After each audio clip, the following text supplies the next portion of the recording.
जय हिंद। स्टडी बसेरा के नए वीडियो में आप सभी का हार्दिक स्वागत है। चैनल पर नए तो चैनल को सब्सक्राइब कर लीजिएगा, बेल आइकन को भी क्लिक करके ऑल पर सेट कर लीजिएगा और वीडियो अगर पसंद आता है तो वीडियो को लाइक और शेयर भी करते चलिएगा। चलिए स्टार्ट करते हैं आज का पहला प्रश्न। पहला पॉइंट है वाशिंगटन डीसी।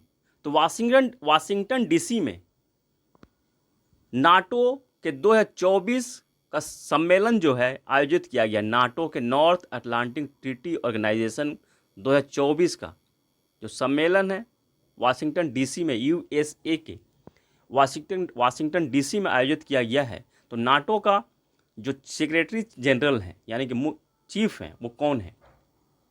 तो मार्क रूटे हैं। मार्क रूटे नाटो के चीफ हैं और ये नीदरलैंड के पूर्व प्रधानमंत्री हैं। मार्क रूट नीदरलैंड के पूर्व प्रधानमंत्री। आपको कमेंट से यह बताना है कि नीदरलैंड की राजधानी क्या है। ये हम लोगों ने पिछले वीडियो में इसके बारे में डिटेल पर समझा था।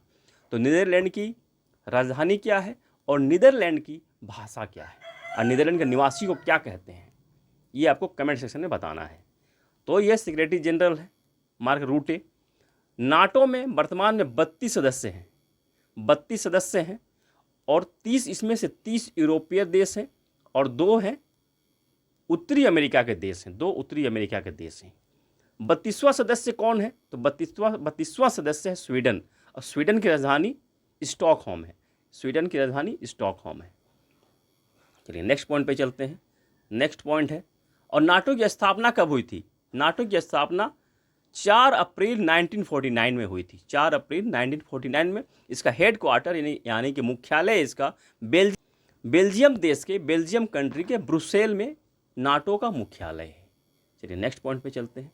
नेक्स्ट पॉइंट है knight of the legion honour, यानी कि इस पुरस्कार को, ये पुरस्कार इंग्लिश में इस पुरस्कार को इस तरह से कहते हैं knight of the legion of the honour, परंतु ये मुझे लगता है फ्रांसीसी भाषा है। चेवलियर डी ला लेजियन ऑफ द ऑनर, ये मुझे लगता है ये फ्रांसीसी भाषा है क्योंकि फ्रांस का यह सर्वोच्च नागरिक सम्मान है। यह पुरस्कार जो है फ्रांस का सर्वोच्च नागरिक सम्मान है। यह पुरस्कार एक भारतीय को दिया गया है। इस बार भी ये पहले भारतीय नहीं है, यह पुरस्कार और भी भारतीयों को दिया गया है। तो इस बार 2024 में 2 भारतीयों को अब तक दिया गया है। तो अभी जो दिया गया अभी रिसेंट में रोशनी नादर मल्होत्रा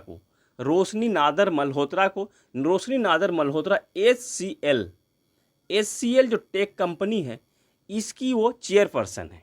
तो इनको यह पुरस्कार दिया गया है। तो ये इंग्लिश में कहते हैं, ऊपर में जो लिखा हुआ है वो इंग्लिश में कहते हैं और नीचे जो लिखा हुआ पुरस्कार को फ्रांसीसी भाषा, मुझे लगता है ये फ्रांसीसी भाषा, अगर मैं सही हूँ तो कमेंट में बताइएगा।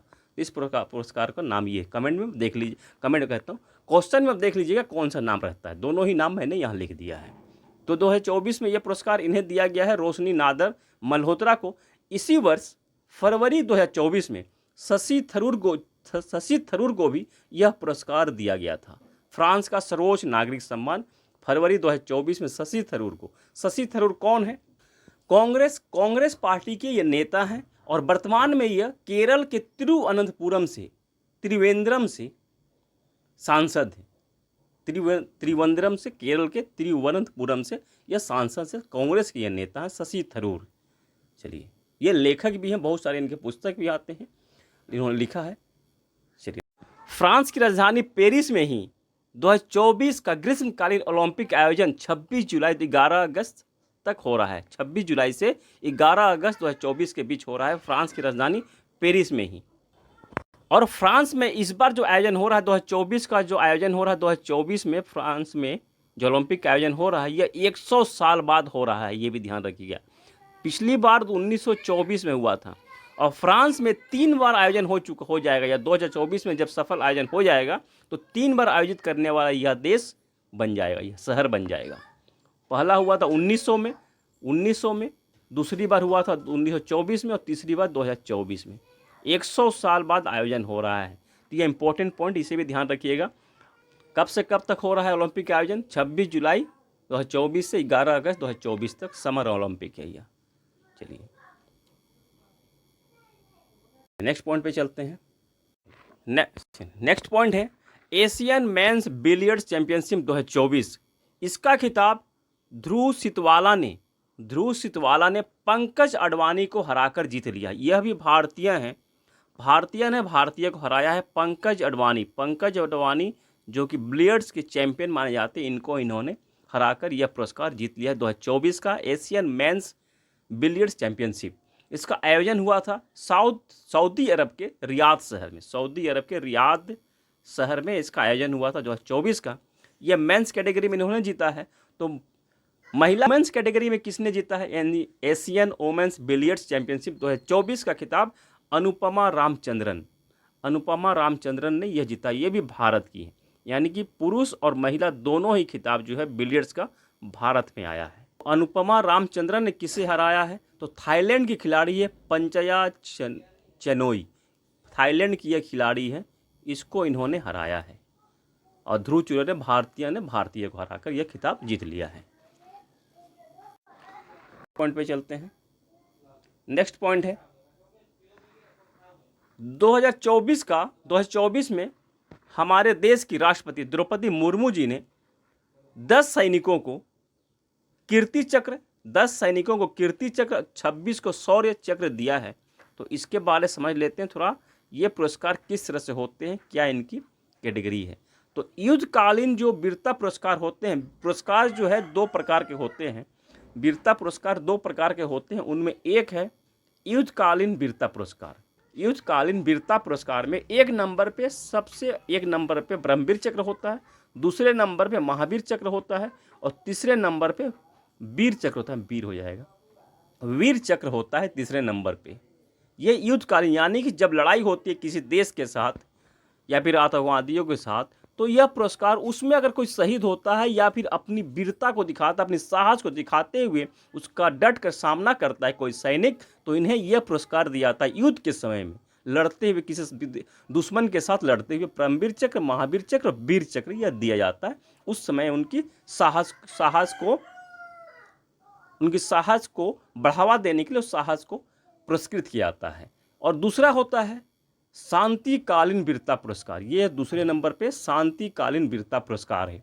ये कब दिया, जब युद्ध नहीं होता है, ऐसी कोई घटना होती है, कोई आपदा हो गई या फिर कोई ऐसी दुर्घटना हो गई, उसमें अगर कोई सैनिक अपनी साहस का परिचय देते हुए, अदम्य साहस का परिचय देते हुए किसी रक्षा करता है, किसी सैनिकों की या लोगों की रक्षा करता है, तो उन्हें यह पुरस्कार शांतिकालीन वीरता पुरस्कार दिया जाता है। अभी जो एक अंशुमान सिंह थे, उनको अभी जिनको दिया गया है पुरस्कार, उनमें तो वो एक डॉक्टर थे, सेना में डॉक्टर थे। वो एक उनके कैंप में शॉर्ट सर्किट के कारण आग लग गई थी। तो उन्होंने अपनी साहस का देते हुए, युद्ध तो नहीं था, वहाँ युद्ध नहीं हो रहा था, परंतु शॉर्ट सर्किट के कारण उनके कैंप में आग लग गई थी, परंतु उन्होंने अपनी साहस का परिचय देते हुए सैनिकों को वहाँ से, अपने साथियों को निकाला था। निकालते हुए क्रम में, बाकी को लोगों को बचाने के क्रम में वे पूरी तरह से घायल हो गए, बुरी तरह से झुलस गए थे। उनके बाद उनकी मृत्यु हो गई थी। तो इस तरह से उनको शांतिकालीन वीरता पुरस्कार दिया जाता है, इस तरह के काम में।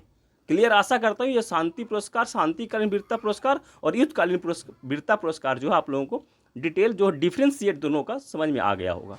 तो शांतिकालीन वीरता पुरस्कार में एक नंबर पे अशोक चक्र होता है, दूसरे नंबर पे कीर्ति चक्र होता है, और तीसरे नंबर पे शौर्य चक्र होता है। तो अभी 2024 में कीर्ति चक्र दिए गए हैं 10 सैनिकों को, और शौर्य चक्र दिए गए हैं 26 लोगों को, 26 सैनिकों को। इस तरह से यह पुरस्कार दिया जाता है। इनका क्रम इस तरह से है इसका। चलिए, वीडियो अगर पसंद आ रहा है तो वीडियो को लाइक करते चलिएगा। अब नेक्स्ट पॉइंट पे चलते हैं, बहुत इंपॉर्टेंट पॉइंट है। टाइटैनिक जो फिल्म थी, जो 1997 में आई थी, टाइटैनिक फिल्म 1997 में आई थी, जिसने कि 11 ऑस्कर पुरस्कार जीता था। टाइटैनिक फिल्म ने कितने इसको ऑस्कर पुरस्कार जीते थे, तो 11 ऑस्कर पुरस्कार जीते थे। तो टाइटैनिक के निर्माता हैं ये जॉन लैंडो। इनका निधन 5 जुलाई 2024 को 63 एज में इनका निधन हो गया। 63 उम्र में इनका निधन हो गया है 5 जुलाई 2024 को। ये ऑस्कर विजेता हैं जॉन लैंडो, और इनके जो फिल्म थी टाइटैनिक, और इन्होंने अवतार जो फिल्म, जो साइंस फिक्शन फिल्म है अवतार, इनका भी इन्होंने निर्माण किया था। अवतार फिल्म जो आई थी उसका भी इन्होंने निर्माण किया था। इनका निधन हो गया है। ये इंपॉर्टेंट पॉइंट यहाँ से बन जाता है। तो आशा करता हूँ आज के लिए इतना ही पॉइंट है। आशा करता आप लोगों को सेशन पसंद आया होगा। इसी आशा और उम्मीद के साथ मिलते हैं फिर नए वीडियो में, और आप सबकी सफलता की मंगल कामना के साथ मिलते हैं फिर नए वीडियो में। तब तक के लिए जय हिंद, स्वस्थ रहें, मस्त रहें, धन्यवाद, जय हिंद।